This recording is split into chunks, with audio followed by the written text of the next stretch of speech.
शादी से पहले एक बात का ज़रूर ख्याल रखना चाहिए कि लड़का काम कर रहा है या नहीं।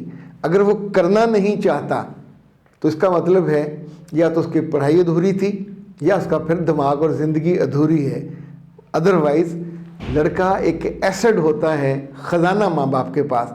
माँ बाप उसके इल्म हासिल करने पे, उसकी तालीम पे पैसे लगाते हैं और फिर उसकी अकल और जहानत के बेहतरीन नताइज के लिए उसे कोई बिज़नेस करवा के देते हैं या उसके कहीं जॉब पे लगवाते हैं।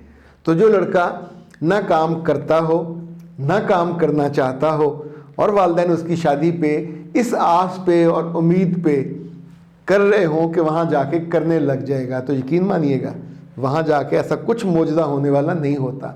सो ऐसे नाकारा लड़कों से, बच्चियों की शादियों से पहले 100 दफ़ा सोचिए, रुक जाइए कि जो ना अपनी तालीम मुकम्मल कर पाते हैं, ना उनके वालिदैन ने उन पर इन्वेस्ट किया होता है कि वो कुछ काम करें और ना वो करना चाहते हैं। ज़िंदगी में इज़्ज़त, मुकाम, मर्तबा, शोहरत, दौलत सब उसके लिए है जो आगे बढ़ता है। लैसल इंसाना इल्ला मासा, जो काम करना ही नहीं चाहता उसके लिए कुछ भी बाकी नहीं बचता।